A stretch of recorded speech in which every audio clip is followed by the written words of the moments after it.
अब ऐसे भक्त आत्माओं की अगर शंकाओं का समाधान नहीं हो पाया तो इस शंका रूपी कांटा फिर इस भक्ति रूपी मार्ग में बाधक बन जाता है। इसके लिए सर्वप्रथम सृष्टि रचना का ज्ञान होना बहुत जरूरी है। जब तक हम सृष्टि रचना को ढंग से नहीं समझ पाएंगे तब तक हम इस सत्य ज्ञान को नहीं कैच कर सकते, नहीं पकड़ सकते, नहीं समझ सकते। सृष्टि रचना के बारे में अभी तक समाज को, भगत समाज को, अपना कोई समाज नहीं है, कोई धर्म नहीं है हमारा एक ही धर्म है, मानव धर्म, और जीव अपनी जाति है। ये सबसे पहले हमने याद रखना चाहिए। जीव हमारी जाति है, मानव धर्म हमारा, हिंदू मुस्लिम सिख ईसाई ये धर्म नहीं कोई न्यारा। हम एक पिता की संतान है, हमारा एक ही बाप है, वो कुल मालिक पूर्ण परमात्मा। और पिछले इतिहास को अगर हम देखें उसमें ना कोई हिंदू था, ना मुसलमान, ना सिख, ना ईसाई। आज हम कोई हिंदू बना हुआ है, इस मानव शरीर के समाप्त होने पर भक्तिहीन प्राणी अपने संस्कारवश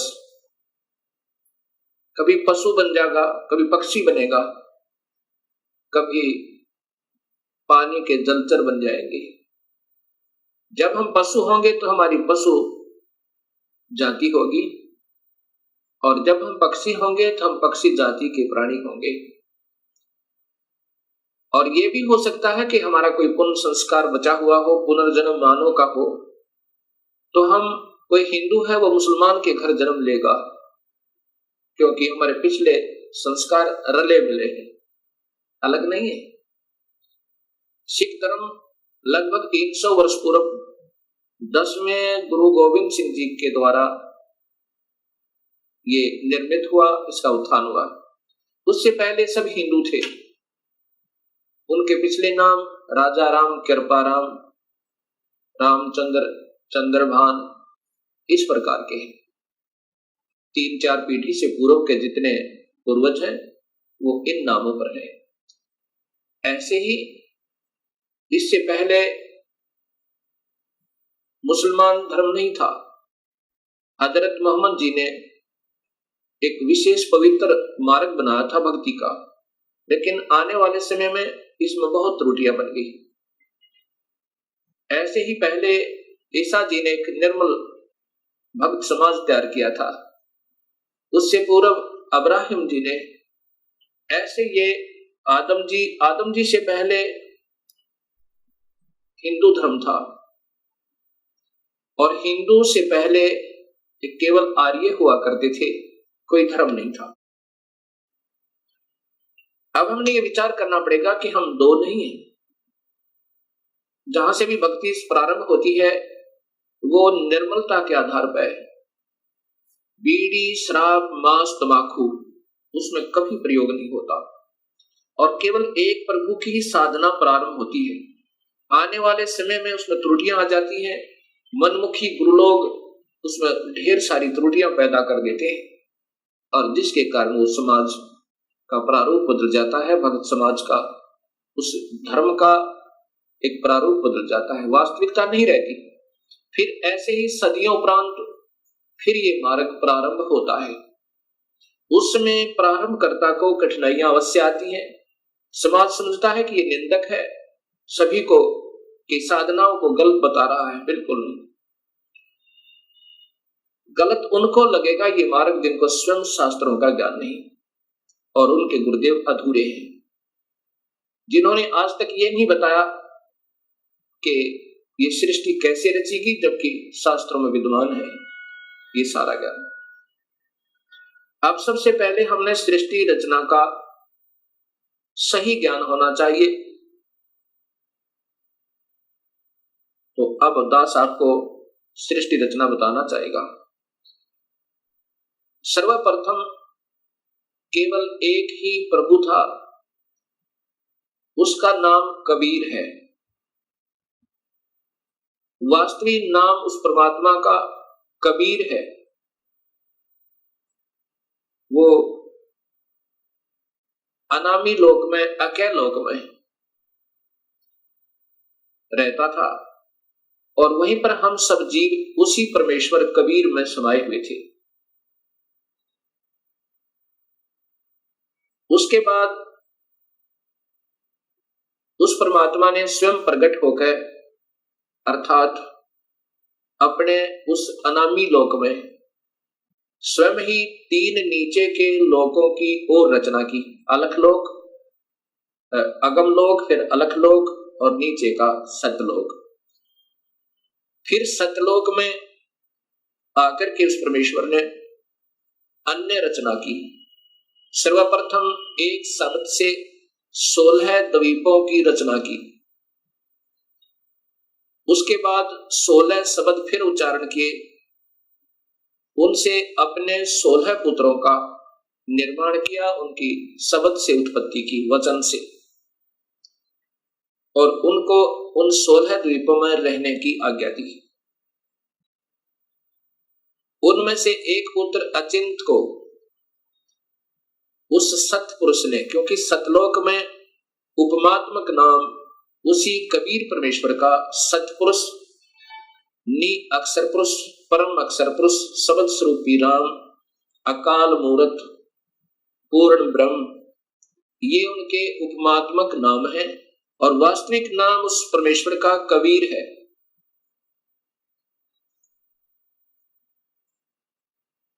सतलोक के अंदर सतपुरुष ने अपने पुत्र अचिंत से कहा कि आप यहाँ की अन्य सृष्टि रचना को करो, मेरी शक्ति तय। अचिंत ने अपनी शब्द शक्ति से अक्षर पुरुष परब्रह्म की उत्पत्ति की और उससे कहा कि मेरा सहयोग दो यहां सतलोक में अन्य सृष्टि रचना करने का। अक्षर पुरुष अर्थात ये परब्रह्म एक सतलोक में बने हुए मान सरोवर में, उसके अंदर अमृत जल है। सतलोक के अंदर जल अमृत है। उस अमृत सरोवर में प्रवेश कर गए और वहां आनंद से विश्राम करने लगे। अक्षर पुरुष को निद्रा आ गई। सतलोक के अंदर श्वासों से शरीर नहीं है। काफी समय तक सोते रहे। तब सतपुरुष ने अपनी शब्द शक्ति से एक अंडा, जल अमृत तत्व से एक अंडा बनाया और उसमें एक आत्मा प्रवेश की। उस आत्मा समेत उस अंडे को उस जल में डाला, अमृत सरोवर में, उस मान सरोवर में। वो अंडा गड़गड़ गड़गड़ करता हुआ नीचे जा रहा है तो अक्षर पुरुष अर्थात इस पार ब्रह्म की निद्रा भंग हुई। जब ही कोई अधूरी निद्रा से जागता है उसके अंदर कुछ कोप होता है। अब जो ही उसने अपनी कोप सहित दृष्टि से देखा कि मेरी निद्रा किसने भंग कर दी, तब उसका वो कोप उस अंडे पर पड़ा। अंडा 2 भाग हो गया। उसमें से ये ब्रह्म निकला, क्षर पुरुष। ब्रह्म अर्थात क्षर पुरुष, इसी को ज्योत स्वरूपी निरंजन, वास्तव में इसका नाम कैल है, कैल। और यही आगे चल के काल कहा, ये आने वाले इसी विवरण में आपको ज्ञान होगा। आकाशवाणी सतपुरुष ने की कि तुम दोनों बाहर आओ। अक्षर पुरुष तुम निद्रा में थे और आपके बिना यहाँ सृष्टि नहीं रची जा रही थी। तुम दोनों बाहर आओ और तुम्हें जगाने के लिए सारी क्रिया की गई और तुम दोनों के दोनों अचिंत के लोक में रहो। ऐसे आदेश प्रभु का पाकर वे दोनों के दोनों अचिंत के लोक में रहने लगे काफी समय तक। उसके बाद हम सभी की उत्पत्ति कबीर परमेश्वर ने उसी सतपुरुष ने अपने शब्द शक्ति से हम सबकी उत्पत्ति वहां पर की। कुछ दिनों के बाद इस क्षर पुरुष के अर्थात ब्रह्म के मन में एक खरपतवार उपजा। इसके मन में ये आया कि मैं अपना अलग से राज्य बनाऊं। मेरे अन्य भाई सब एक एक द्वीप में रहते हैं और हम दो यानी अचिंत और ब्रह्म और साथ में ये अक्षर पुरुष पर ब्रह्म भी, हम एक ही द्वीप में रह रहे हैं। मैं अपना अलग राज्य चाहूंगा। इस उद्देश्य से ब्रह्म ने, क्षर पुरुष ने, ज्योत स्वरूपी निरंजन ने 70 युग तक अलग से एक पैर पर खड़ा होकर तपस्या की। जब ये तपस्या कर रहा था, हम ये सभी आत्माएं जो आज काल के लोक में दुख पा रहे हैं, चाहे आज कोई देव बना है, चाहे कोई महादेव बना है, चाहे आज कोई शुकर बना है, चाहे कोई गधा बना है, चाहे कोई राजा बना है, चाहे कोई रंक बना है, पशु या पक्षी बना हुआ है, ये सभी की सभी आत्माएं हम इस काल के ऊपर अर्थात इस ब्रह्म के ऊपर आसक्त हो गए।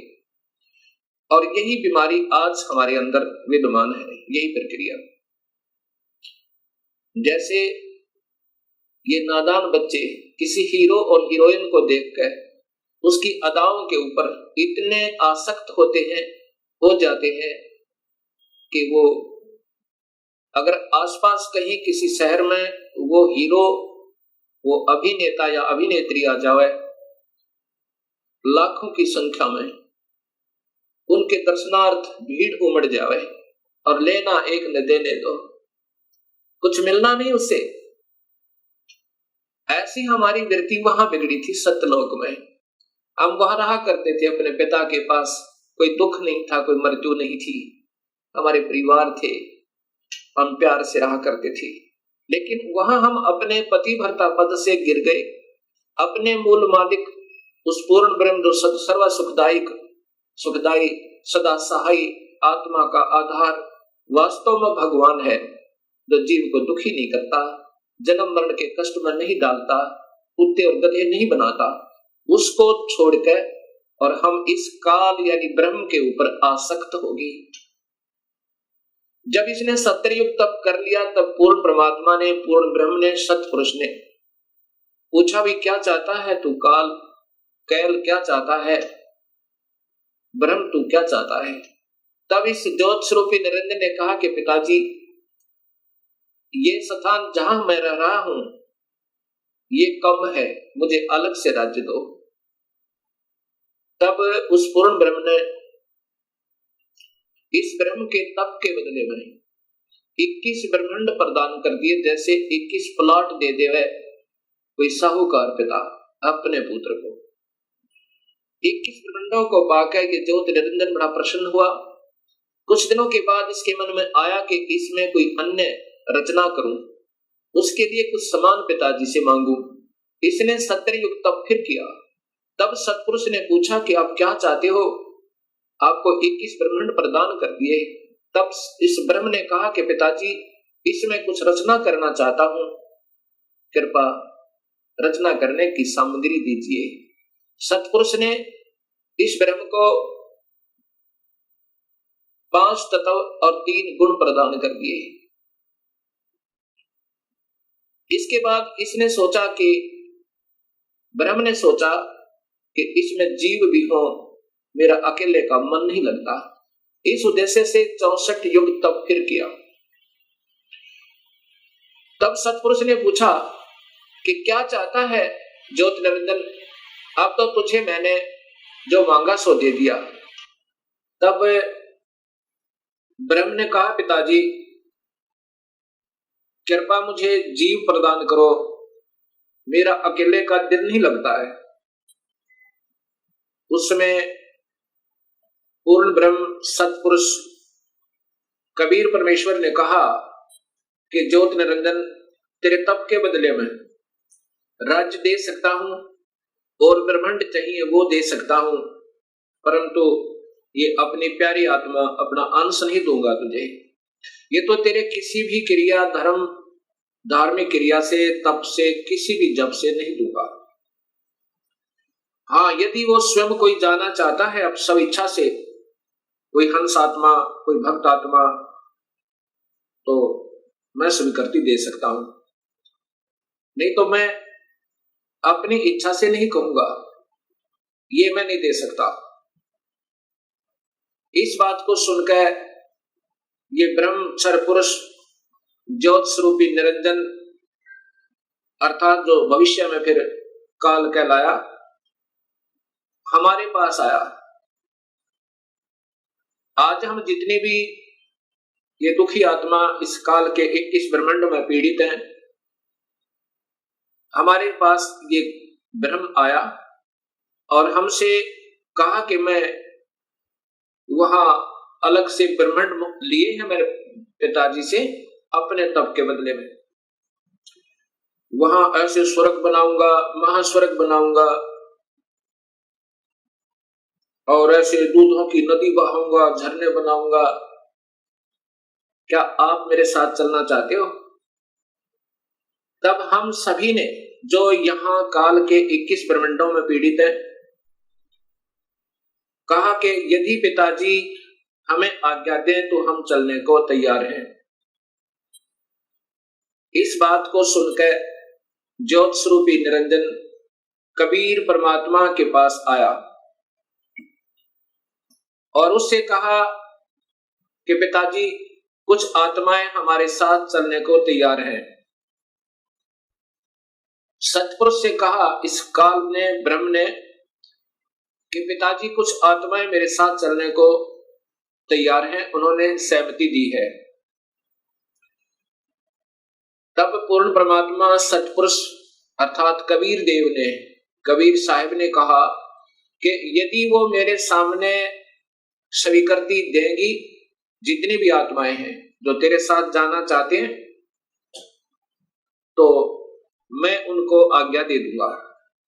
ऐसा कहकर के सतपुरुष हम सभी आत्माओं के पास आया जो आज काल के लोक में कैद में बंद हैं। सतपुरुष ने, उस अकाल मूर्त ने, शब्द स्वरूपी राम ने हमसे पूछा कि जो आत्मा इस ब्रह्म के साथ जाना चाहती हैं, वो अपनी सहमति व्यक्त करें। उस समय हम सभी घबरा गए और नहीं हिम्मत पड़ी अपने पिता के सामने स्वीकृति देने की। उस समय एक आत्मा ने सर्वप्रथम हिम्मत किया, डेयर किया और कहा कि पिताजी मैं इस ब्रह्म के साथ जाना चाहता हूं। उसकी देखा देखी फिर हम सभी ने स्वीकृति दे दी।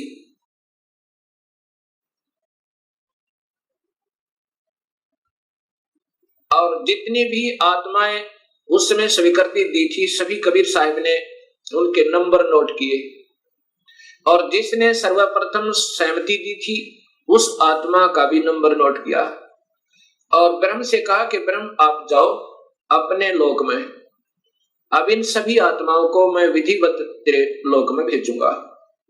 ऐसा कहकर के सतपुरुष ने अपनी शब्द शक्ति तक उस प्रथम स्वीकृति देने वाली आत्मा को एक लड़की का रूप बना दिया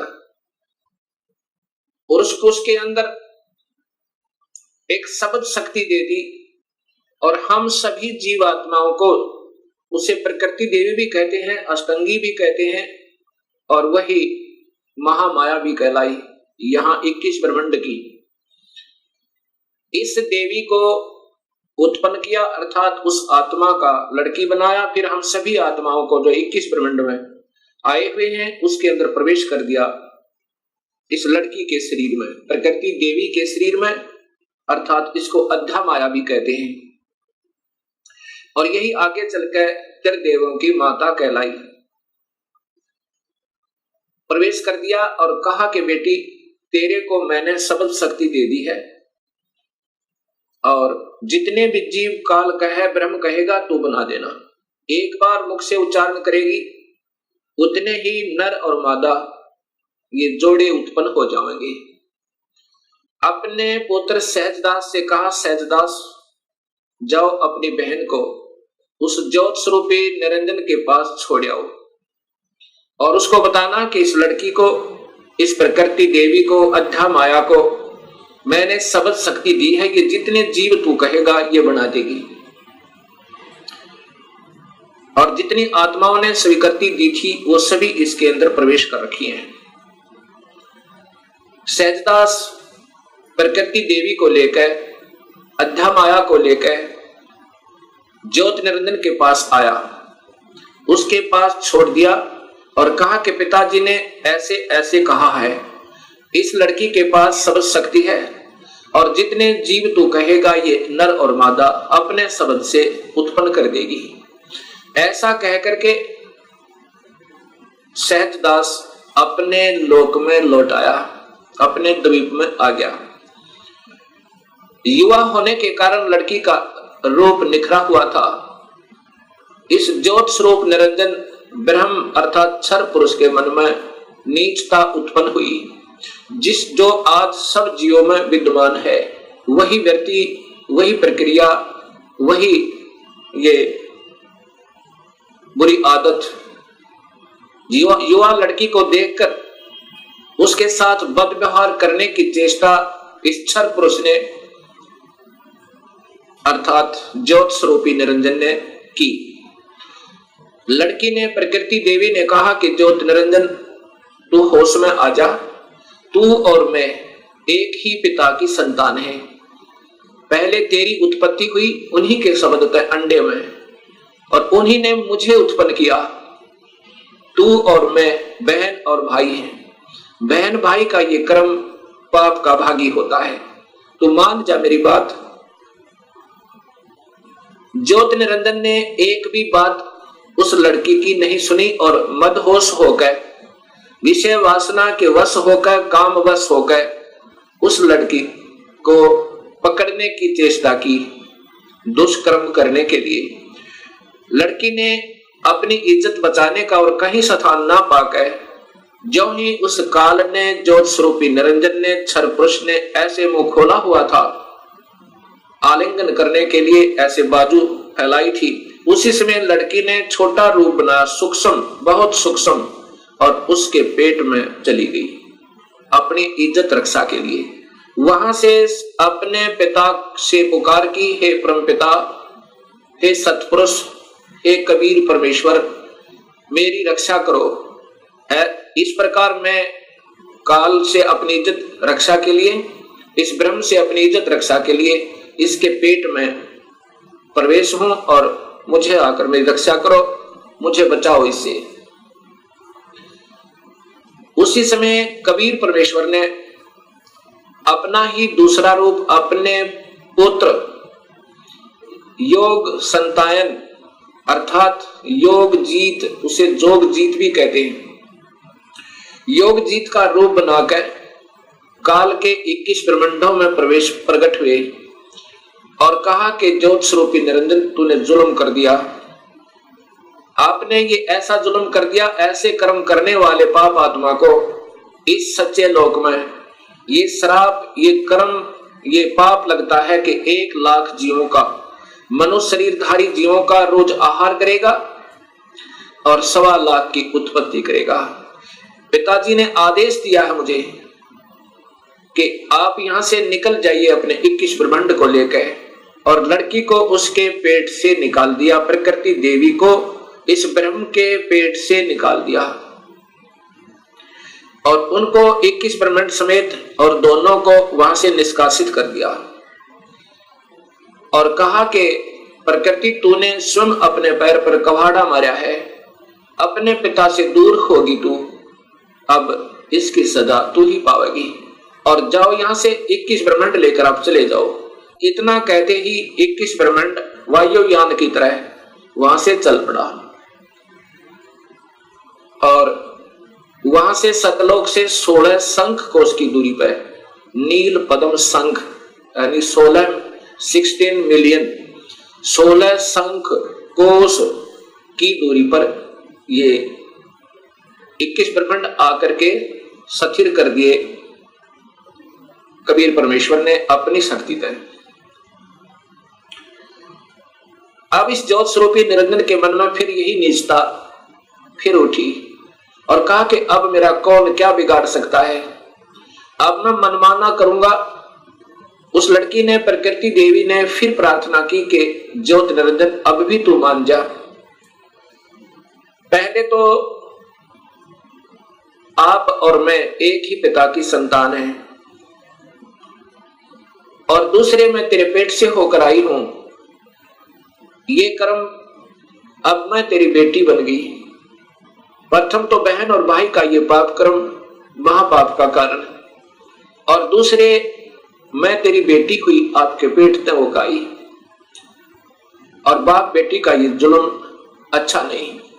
मान जा मेरी बात, मेरे पास सब शक्ति है पिताजी की दी हुई, और जितने जीव तू कहेगा मैं बना दूंगी। लेकिन इस ज्योत स्वरूपी निरंजन ने एक भी बात नहीं सुनी उस प्रकृति देवी की, दुर्गा की। जबरदस्ती शादी की और एक ब्रह्मांड में एक ऐसा स्थान बना रखा है इस काल भगवान ने, ब्रह्म भगवान ने। वहां पर ब्रह्मलोक कहते हैं उसको। उस ब्रह्मलोक के अंदर इसने 3 स्थान बना रखे हैं, एक रजोगुण प्रधान, एक सतोगुण प्रधान और एक तमोगुण प्रधान। जब ये सतोगुण रजोगुण प्रभावित क्षेत्र में इस दुर्गा को अपनी पत्नी के रूप में रखता हुआ वहां रहता है, उस समय जो पुत्र की उत्पत्ति होती है उसका नाम ब्रह्मा रख देता है, उसको रजोगुण बना देता है। उसके बाद ये दोनों उस स्थान पर आ जाते हैं जो सतोगुण प्रभावित होता है। वहां पर जो पुत्र उत्पन्न होता है उसके अंदर सतोगुण आ जाते हैं, उसके अंदर सतोगुण आ जाते हैं और उसका नाम ये विष्णु रखते हैं। तीसरे स्थान को तमोगुण प्रभावित बना रखा है, वहां रहकर अब इसी प्रकृति देवी दुर्गा के साथ जो पुत्र उत्पन्न करता है उसका नाम रुद्र शंकर शिव रखता है।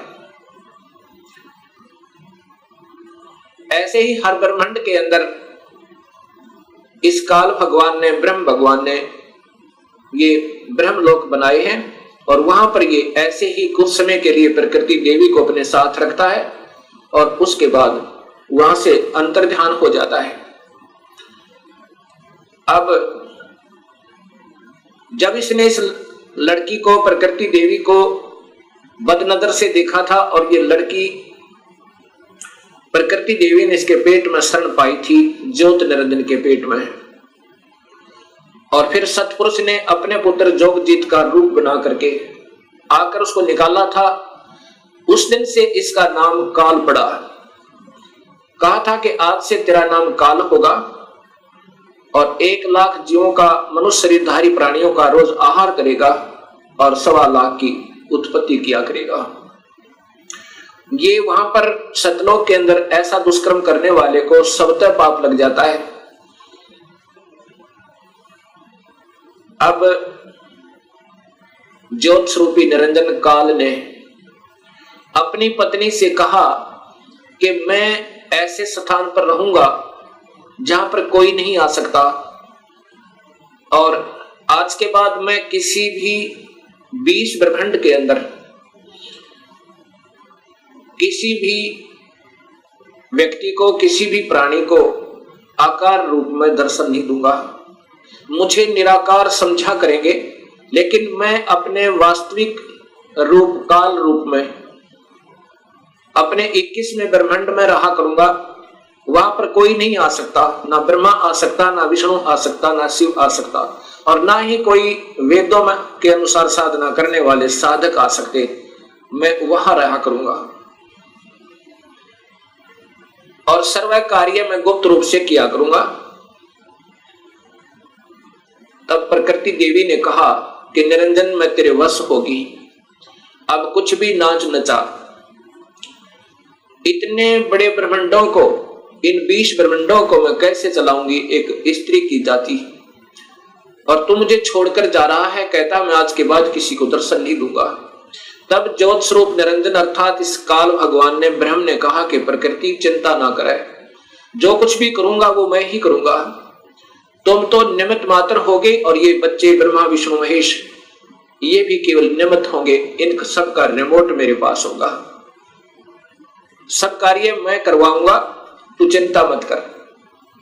और जब ये बच्चे थोड़े से सियाने हों इनको अचेत कर देना, जब ये बाल अवस्था से ऊपर उठे इनको अचेत कर देना और मेरा भेद मत बताना, ये समझ लेना ध्यान से, अगर मेरा भेद तूने इनको बताया तो मेरे से बुरा नहीं होगा। ऐसे उसको डरा धमका दिया। इस प्रकार ये काल उसके बाद निराकार कहलाता है, लेकिन ये आकार में अपने उस काल लोक में विद्यमान रहता है। जब ये बच्चे ब्रह्मा विष्णु महेश सियाने हुए तब तक इनको अचेत रखा गया। जब ये सियाने हुए उसमें ब्रह्मा को कमल के फूल पे, विष्णु को शेष सैया पे और शिव को एक कैलाश पर्वत पे इनको बेहोश रखा हुआ था और फिर वहां पर सचेत कर दिया। सबसे पहले ब्रह्मा को कमल के फूल पे इसी स्वयं ब्रह्म ने काल ने अपने ही नाभि से एक कमल प्रकट किया। वो महाविष्णु महाब्रह्मा महाशिव रूप में, तीन रूप में ब्रह्मलोक में रहता है हर ब्रह्मांड के अंदर। उस समय ब्रह्मा को उस कमल के फूल पर रख दिया। ब्रह्मा को ये नहीं मालूम कि मैं कहां से उत्पन्न हुआ, कौन मेरा मां है, कौन मेरे पिता है। उसके बाद आकाशवाणी हुई कि तुम तप करो। ब्रह्मा ने 1000 वर्ष तक तप किया। फिर आकाशवाणी हुई कि सृष्टि करो। तब ब्रह्मा ने सोचा कि मैं काहे की सृष्टि करूं, सब जगह जल ही जल है, कहीं पृथ्वी दृष्टि गोचर नहीं हो रही है। इतने में मधु और कैटब नाम के 2 राक्षस काल ने प्रेरित करके और ब्रह्मा की ओर भेज दिए। ब्रह्मा डर के मारे उस कमल के फूल को के डंठल को पकड़कर नीचे उतर गया बहुत स्पीड तक। नीचे जब आया तो उसी जल के ऊपर एक शेष सैया पर चतुर्भुज रूप में एक व्यक्ति सो रहा है। उसके हाथों में शंख चक्र गदा पद्म है। जब ब्रह्मा वहां पहुंचा उसी समय वो विष्णु जी थे जो त्रिलोकीय विष्णु जी थे, उनमें से एक शक्ति निकली, वो आकाश में छा गई। उस समय ये ब्रह्मा विष्णु जी होश में आए। इतने में मधु और कैटब भी पहुंच गए। मधु और कैटब के साथ भगवान विष्णु ने 5000 वर्ष तक युद्ध किया, वो नहीं मरे। फिर उस शक्ति ने जो आकाश में छाई थी एक लड़की का रूप बनाया, देवी का, और मधु कैटब को मोहित किया, अपनी ओर आकर्षित किया अपनी कलाओं से, अदाओं से। जब मधु और कैटब उस लड़की की तरफ देखने लगे तो विष्णु जी ने पीछे से उनकी गर्दन पकड़कर दोनों को मार डाला। अर्थात 5000 वर्ष तक भगवान विष्णु से 2 राक्षस नहीं मरे। वो भी तब मरे जब उस माता ने सहयोग दिया, उनको अट्रैक्ट कर लिया, आसक्त कर लिया। इससे 2 बातें सिद्ध होती हैं कि ये समर्थ नहीं है। जब 5000 वर्ष तक 2 राक्षस नहीं मर पाए भगवान विष्णु से, तब ब्रह्मा जी और विष्णु 2 थे। इतने में रुद्र अर्थात ये शिव भी वहीं प्रकट हो गया। ब्रह्मा जी देवी भागवत महापुराण में बताता है कि फिर हम 3 हो गए, ब्रह्मा विष्णु और शिव। तब देवी ने कहा कि तुम तीनों देवता अपने अपने कार्य को ध्यान से सुनो और उस पर संलग्न हो जाओ। ब्रह्मा जीवों की उत्पत्ति करवावे, उनको रजोगुण प्रभावित करके, ये केवल इतने ही ब्रह्मा हैं। और विष्णु फिर इनके आपस में सतिथि बनाए रखा है, मोह ममता में फंसाए रखा है। ये विष्णु जी की ड्यूटी है। और शिव की ड्यूटी है कि ये संहार करे। तब इन तीनों ने कहा कि हे माई, हे देवी, कहीं पर पृथ्वी नजर नहीं आ रही है और पृथ्वी के बिना प्राणियों की सृष्टि स्थिति और संहार असंभव है। तब वो देवी मुस्काई और कहा कि तुम, इतने में एक विमान आया और कहा कि तुम तीनों के तीनों इस विमान में बैठो और चिंता मत करना, घबराइयो मत। उस समय ये तीनों के तीनों ब्रह्मा विष्णु महेश विमान में प्रवेश कर गए। विमान मन की गति से चला, बहुत तीव्र गति था। कहां पहुंचा? ब्रह्मलोक में पहुंचा, जहां पर ये काल भगवान 3 रूपों में रहता है, जहां इनकी उत्पत्ति की जाती है, ब्रह्मा विष्णु महेश की। और वहां पर कोई नहीं जा सकता, ना वेद विधि से, किसी साधना तक, ना तप से, ना यज्ञ से, ना हवन से, किसी प्रकार से नहीं जा सकता, ना किसी जप से। वहां पर तो ये अपनी कृपा से ही ले जा सकता है, ये काल भगवान सोचल सिद्ध करके। वहां जाकर के इन्होंने क्या देखा? एक इंद्र देखा वहां पे, क्योंकि वो महास्वर्ग के अंदर एक महा इंद्र है। उसके बाद फिर आगे विमान गया, वहां एक ब्रह्मा देखा। जब दूसरा ब्रह्मा देखा तो शिव और विष्णु ब्रह्मा जी से पूछने लगे कि हे चतुरानन, ये दूसरा ब्रह्मा कौन है? तब ब्रह्मा जी ने कहा, मुझे नहीं मालूम ये कौन है। उसके बाद विमान आगे चला। फिर क्या देखा कि एक त्रिनेत्रधारी भगवान शिव दूसरा देखा, जो नंदी वृषभ पर सवार थे, हाथ में त्रिशूल लिए हुए थे। उसके बाद इनका विमान आगे चला। वहां पर क्या देखा कि एक विष्णु और थे, और वह बहुत सुंदर विशाल लक्ष्मी का एक भवन था, उसमें बहुत ऐश्वर्य के साधन उपलब्ध थे। उसके बाद विमान आगे पहुंचा। कहां गया? एक माई बैठी थी, जिसके शरीर में जैसे हजारों बिजलियां चमक रही हो, इतना तेज था, इतना नूर था, और वो प्रकृति देवी थी। ये ब्रह्मा विष्णु महेश की मां थी, मां है जो इन्होंने देखी। विमान वहां रुका। देवी एक विशाल भवन के अंदर विराजमान थी। तब उसने कहा कि तुम तीनों के तीनों जहाज से नीचे उतरो। हम नीचे उतरे। ब्रह्मा विष्णु महेश, ब्रह्मा बता रहा है देवी भागवत महापुराण में, नीचे उतरे। तब विष्णु जी ने ध्यान से देखा और कहा कि ये तो अपनी मां है। इस माई के दर्शन मैंने किए थे जब मैं बालक था, छोटा सा था। जब मैं बालक था, छोटा सा था, तब मैंने इस माई के दर्शन किए थे।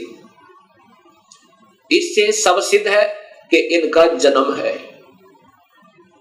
और ये तीनों की मां है। तब ब्रह्मा विष्णु और शिव ने तीनों ने स्वीकार कर लिया कि ये ही अपनी जननी है। तब शिव जी कहते हैं, हे माता, जब आप ब्रह्मा को उत्पन्न करने वाली आप हैं, विष्णु भी जब आपके बालक हैं, तो ये तीसरा भी आप ही का बच्चा है। आप ही हमें गुप्त भेद नहीं बता रहे थे, अब हमने आप ही की कृपा से ज्ञान हुआ। अब इसका प्रमाण आपको सबसे पहले देवी भागवत महापुराण में देता हूं। पहले आपको देवी भागवत महापुराण से प्रथम शिव पुराण को दिखाता हूं, उसके बाद फिर आपको देवी भागवत महापुराण दिखाऊंगा। और ये शास्त्र पहले से उपलब्ध थे, कोई आज नए नहीं बनाए इस दास ने, क्योंकि जितने हमारे अभी तक शास्त्र विद रहे वो अल्पज्ञ थे, अधूरे ज्ञान युक्त थे, वो उनको इस सत्य मार्ग का पता नहीं था। इसलिए हमारे सभी पूर्वजों को भूत बना दिया, गीता विरुद्ध साधना करवा के, और पितर बनवा दिया गीता विरुद्ध साधना करवा के।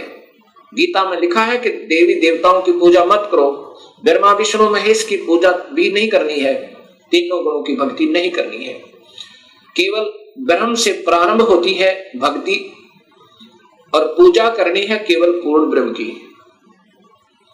अब मैं आपको देवी भागवत, पहले आपको शिव महापुराण दिखाता हूं।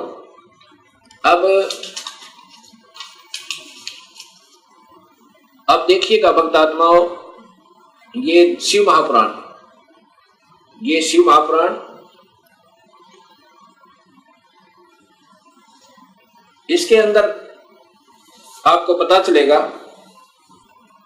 श्री शिव महापुराण भाषा सटीक सहितम, ये संस्कृत युक्त है, इसमें संस्कृत भी साथ है। और ये शिवा भाषा टीका टीकोत्तम, टीकाकार है डॉक्टर धर्मानंद त्रिपाठी, साहित्य आयुर्वेद ज्योतिष आचार्य, MA PhD DMCA, ये टीकाकार हैं इनके। और ये आपके समक्ष है, इसमें क्या लिखा है यहां देखिएगा, यहां से पढ़िएगा। ये संस्कृत है और ये हिंदी आपको दिखाना चाहूंगा। प्रलय काल में मुनिवर, प्रलय काल में भी शिव पार्वती का कभी वियोग ना होने के कारण ही काशी को अविमुक्त अक्षेत्र कहते हैं। प्राचीन काल में शिवजी ने इस अक्षेत्र का नाम पहले नंदनवन और बाद में अविमुक्त रखा था। हे देवर्षि नारद, आनंद वन में रमण करते हुए शिव पार्वती के मन में इच्छा हुई कि किसी दूसरे पुरुष का निर्माण किया जाए, जिसके ऊपर अपने इस महासागर को डालकर हम दोनों स्वच्छंद होकर वैराग्य धारण कर केवल काशीपुरी में निवास कर सकें। वही सदा सब कुछ करे, वही रक्षा करे और अंत में मेरे अनुग्रह से वही सृष्टि का संवरण भी करे। चिंता रूपी लहरों से चलायमान चिंता रूपी समुद्र को बटोर कर रजोगुण रूपी विदुम से विस्तृत करे। अब यहां देखिएगा, ये ना अपने हिसाब से लगा रखिएगा। ऐसे विचार कर उस सर्वव्यापक भगवान ने उस पराशक्ति के 10वें अंग, ये 10वां अंग देखिएगा, ये ध्यान रखना, 10वें अंग अर्थात योनि में सुधार रूपी आवास का प्रयोग किया। ये दिखाना चाहते हैं आपको कि ये कहना क्या चाहते हैं हम। तब उससे तीनों लोकों में सुंदर एक पुरुष प्रकट हुआ, जो शांत एवं सतोगुण से युक्त था, गंभीरता में समुद्र के सम्मान तथा अक्षमावान था। हे मुनि, वह पुरुष इंद्र लक्ष्मणी के सदृश कांति वाला, अर्थात ये था कौन, ये देखिएगा नीचे। शिव जी ने कहा, उस जो पुत्र उत्पन्न हुआ उसको कहा, सर्वव्यापक होने से तुम्हारा विष्णु यह प्रसिद्ध नाम होगा। ये देखिए ध्यान था, फिर देखिए, सर्वव्यापक होने से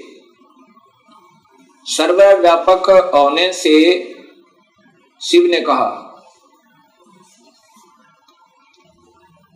शिव जी ने कहा सर्वव्यापक होने से के कारण तुम्हारा विष्णु यह प्रसिद्ध नाम होगा। अब इससे सिद्ध हो गया कि शिव जी से विष्णु की उत्पत्ति। एक बार फिर लीजिए,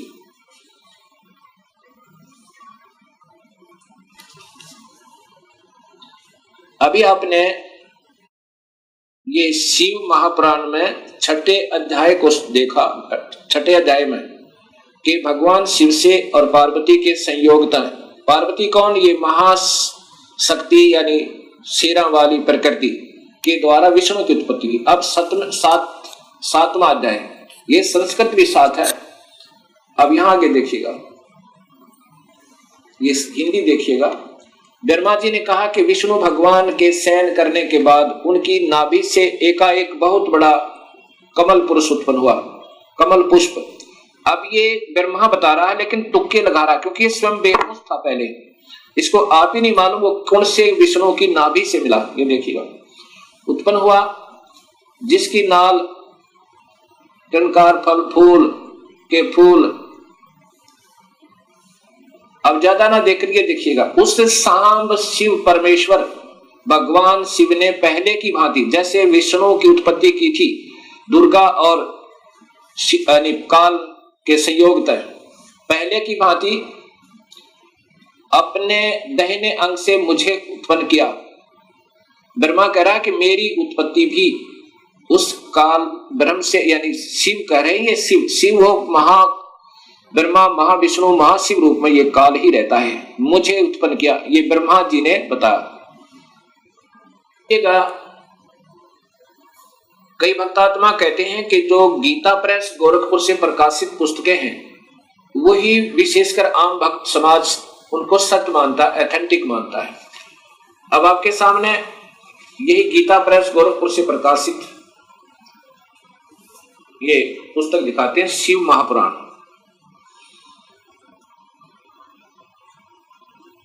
संक्षिप्त शिव महापुराण, और ये नीचे गीता प्रेस गोरखपुर से, और इसके 6ठे अध्याय में फिर यही प्रमाण है।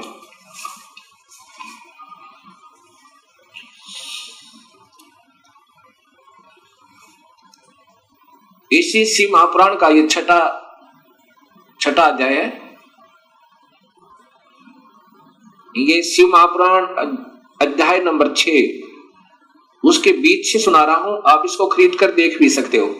जिससे परब्रह्म के विषय में ज्ञान और अज्ञान पूर्ण उक्तियों द्वारा इस प्रकार ऊपर बताए अनुसार विकल्प किए जाते हैं, उसने कुछ काल के बाद सृष्टि का समय आने पर द्वितीय की इच्छा प्रकट की। उसके भीतर एक से अनेक होने का संकल्प उदित हुआ।